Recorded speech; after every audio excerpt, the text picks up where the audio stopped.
Hello, I'm Alec Avdakov, and welcome to the Life and Times of Frederick the Great.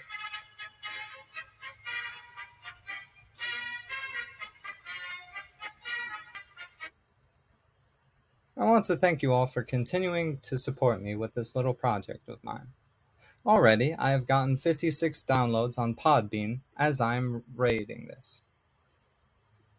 That's about the size of a large lecture hall, and it's honestly amazing that I'm able to reach that many people.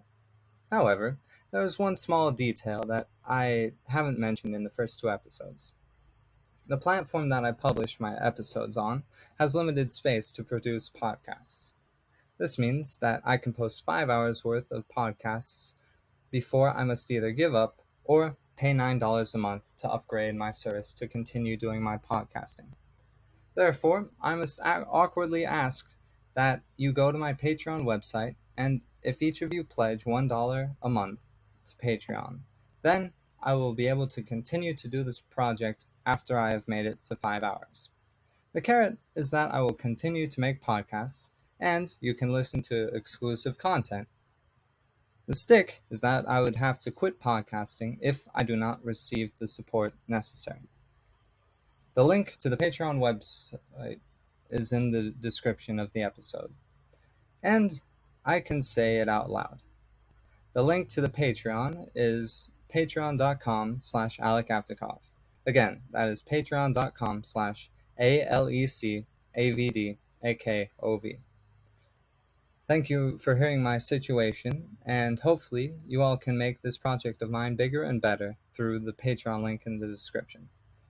Now that I'm done peddling my goods, I will continue on to the brilliant man that was Frederick Wilhelm, also known as the Great Elector, or in German, der große Kurfürst.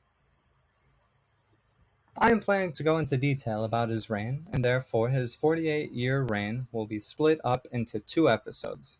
His time as the Margrave of Brandenburg and Duke of Prussia was of massive importance for the beginning of Prussia being a great power. He passed on the legacy to Frederick the Great that a ruler should be the first servant of the state. His politics led to the tiny state of Brandenburg that was landlocked and devastated during the 30 Years' War into a fairly sizable regional power on par with that of Saxony and Bavaria. He led his army into battle successively against the enemies that outnumbered him, and he started the tradition of Prussia having a disproportionately large army for the size of its population. This, of course, led to Voltaire's famous quote, "Where some states have an army, the Prussian army has a state." I have a feeling I'm going to be quoting Voltaire a lot during this series. Last time I left you was in 1640. The 30 Years' War was raging. The Elector, Georg Wilhelm, the weak ruler that presided over the destruction of the lands of Brandenburg, dying a harsh death in 1640. Desperation was in the air as the new Elector was elevated to the throne. Frederick Wilhelm, or Friedrich Wilhelm in German, was born on February 16, 1620, in the capital of Berlin, a small town at the time. He was born during the 30 Years' War, so all he knew from a young age was turmoil. During his childhood, he was whisked away to the safety of the fortress at Kistrin on the Oder River. He was then moved to the Netherlands in his teenage years to be educated at the University of Leiden. Frederick Wilhelm was taught how to speak modern languages such as Polish. This would prove to be a great asset, as he would have to speak Polish with his overlord, as the Duchy of Prussia was still under the suzerainty of Poland. He also learned drawing, geometry, and the construction of fortifications. The sad fact is that we don't know very much about his childhood, because he did not write any diaries at the time, or memoirs. Instead, we will learn much more from the style of ruler he became.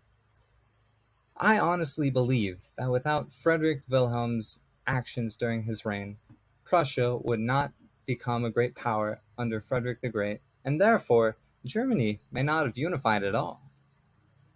Frederick Wilhelm ruled from 1640 until 1688, a reign of 48 years. This was longer than any Hohenzollern in its entire history. During the next two episodes, I want to tell you what he did to make Brandenburg Prussia from a sad backwater country that was stepped on constantly to the regional power that it became. In 1640, he ascended to the throne as the Elector of Brandenburg and the Duke of Prussia, and he had no experience whatsoever with governance or military command. Side note here, but this absolutely boggles my mind. This guy is 20 years old, and he has one of the most high-pressure jobs of running a poor territory that has been devastated from war with misery everywhere. He has no experience in government, and yet he becomes one of the greatest rulers of the Hohenzollern dynasty. And he sets the standards for how rulers should be in Brandenburg, soon to be the kingdom in Prussia. I mean, this guy is a college kid from the Netherlands. It would be expected that he would be crushed by the pressure of the job, but the exact opposite happened. Now, to again quote the magnificent book The Iron Kingdom by Christopher Clark about Frederick Wilhelm after he ascended into power. Whereas John Sigismund and Georg Wilhelm had addressed themselves only sporadically to the business of government, Frederick Wilhelm worked harder than a secretary. Contemporaries recognized this as something new and noteworthy. His ministers marveled at his memory for detail, his sobriety, and his ability to sit for an entire day in council dealing with affairs of state. Even the imperial ambassador Liesele, no uncritical observer, was struck by the elector's conscientiousness. I admire this elector who takes delight in long and exceedingly detailed reports, and who expressly demands these of his ministers. He reads everything, he resolves and orders everything, and neglects nothing. I shall manage my responsibility as prince, Frederick Wilhelm declared, in the knowledge that it is the affair of my people, and not mine personally. This last quote was said by the Roman Emperor Hadrian. However, when the elector said it, he was talking directly from the education that he received in the Netherlands. This concept was called Neo-Stoicism, which crossed the old ideals of Stoic philosophy and Christian, in Frederick Wilhelm's case, Calvinist ideology. Frederick Wilhelm had the idea that he was the first servant of the state. This is a modern concept that we see in democratic governments today. Rather than increasing his personal prestige as rulers at his time would, Frederick Wilhelm did his job to the best of his ability while taking little for himself. Usually, at this point of the podcast, I would make some kind of joke about how somebody was really incompetent, but I'm afraid I simply cannot do that. This is great news for Brandenburg because they are actually getting the better end of the stick as far as rulers go. This style of ruling, Neo-Stoicism, is the legacy that Frederick the Great inherited. He would do his best to emulate what his great-grandfather did to help his people. Now, to get back to the geopolitics that happened during Frederick Wilhelm's early reign. Last time I left you was in 1640, when the Swedes were rampaging Brandenburg, and the army of Brandenburg was a mercenary force of 4,500 men. Now, I'm going to quote The Rise of Brandenburg Prussia by Margaret Shannon to illustrate to you what Frederick Wilhelm's mental calculations were for the geopolitics of his realm. Yet, he quickly decided that neither appeasement nor the imperial alliance had served Brandenburg Prussia's interests. What his territories needed urgently was peace. Not a humiliating peace imposed by foreign powers, but a negotiated peace that respected the territorial integrity and legal claims of his patrimony. It was logical that one of his first actions was to travel to Warsaw to receive formal recognition of his rights to the Duchy of Prussia from the Polish king. In Prussia, Frederick Wilhelm worked out his strategy. Against the advice of Schwarzenberg, whose opposition was anyway cut short by his death in 1641, he decided to break away from the imperial alliance. He halved his small mercenary army to stop the drain on his resources, and indicated his conciliatory intentions.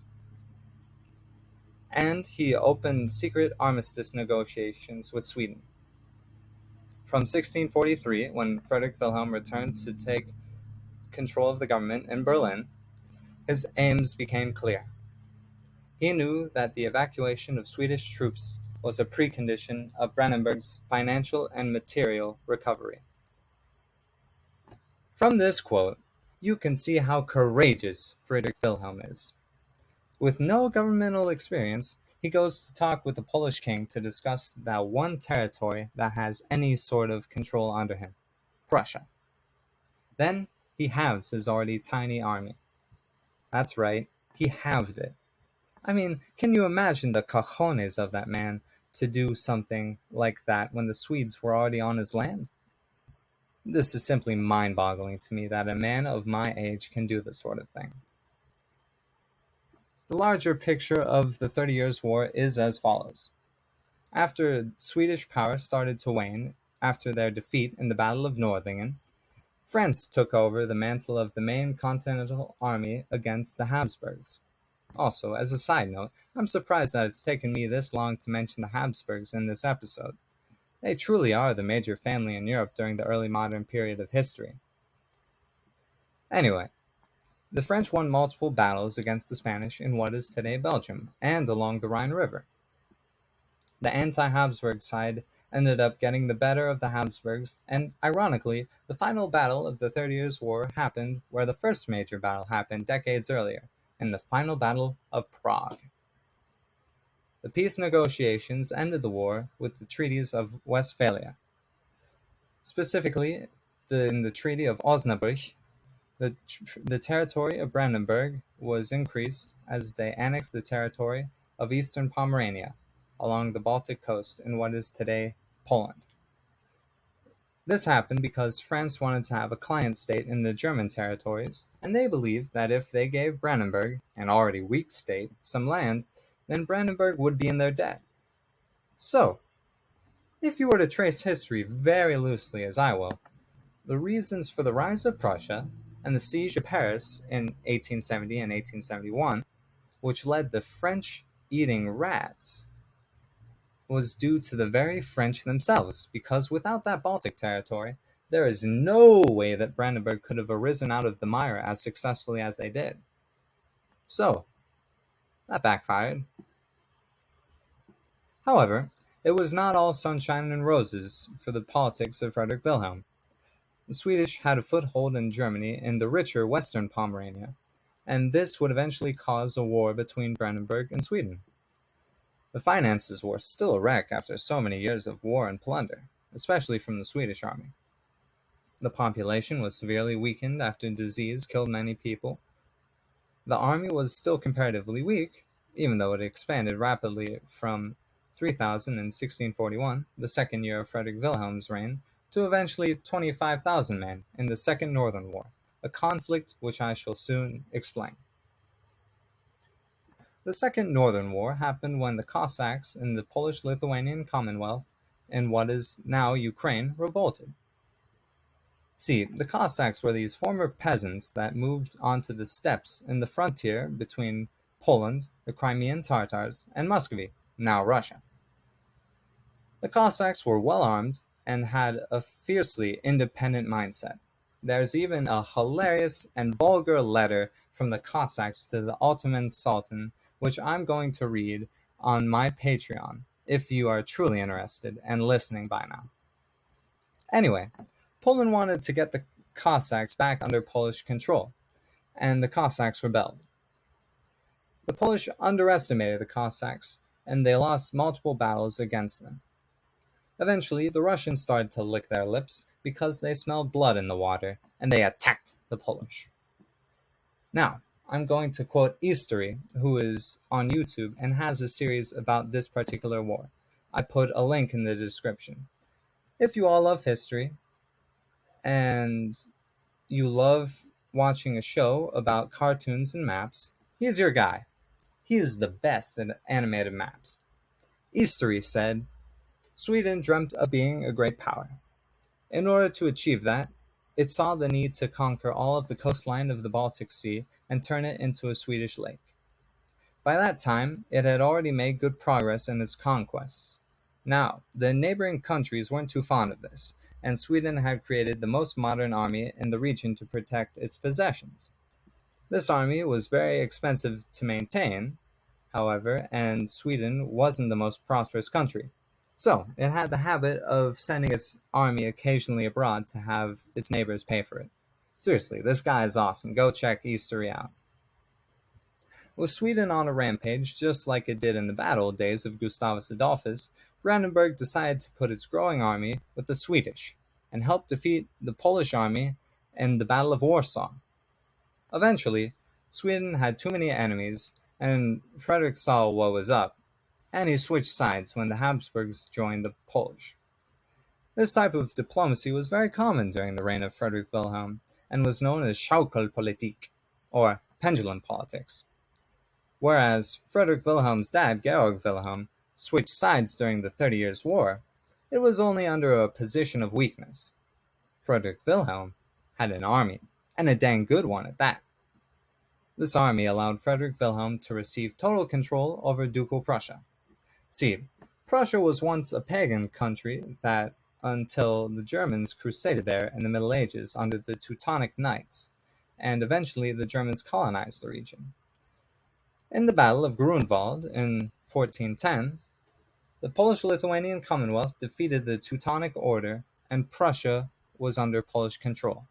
Somehow, through dynastic marriage in the 1500s that is far too complicated and would take too much time, honestly, the Hohenzollern family, the same family of Frederick the Great, would eventually become the rulers of Prussia. I am so sorry to all you Prussian fans out there. I am definitely not qualified to speak about Middle Age history. Wow, I got sidetracked. Anywho, the territory of Wehlau in 1657 caused Frederick Wilhelm to switch sides and for him to gain full sovereignty of the Duchy of Prussia. Prussia, by the way, is not just Russia. It's a German-speaking territory that is now Poland and Russia. Confusing, right? In 1658 through 59, the Brandenburg army was successful with their allies against the Swedish and occupied all of Pomerania except for Stettin and Stralsund. But this time France stepped in and Pomerania was given to the Swedes. This was just to show that Brandenburg may have been a regional power, but when it came to great power politics in a time where the big boys of Europe dictated the decisions to the small boys, they were still out of their depth. And I believe that is where I shall have to leave you at. A disappointing war for the prestige of Brandenburg, but one that set a precedent for the young elector. Brandenburg now has a standing army. It has a ruler that is full of energy and promise. It is no longer being pillaged by an army. It has time to become something that could be really noteworthy in history. The 30 Years' War is over, but many wars are still ahead of Frederick Wilhelm. He shall certainly earn the title the Great Elector. Once again, if you enjoy this podcast and you want to hear me read a very vulgar and hilarious letter from the Cossacks to the Ottoman Sultan, and you want me to continue beyond 10 episodes, go to my Patreon account and become a member, and to give as little or as much as you want. Again, the link is in the description, and it is patreon.com/Alec Avdakov. Again, that is patreon.com/AlecAvdakov. I look forward to seeing you all there. This week, I believe I will conclude in Polish. After all, they made their first appearance in this episode. Therefore, I say to you, do widzenia. Goodbye.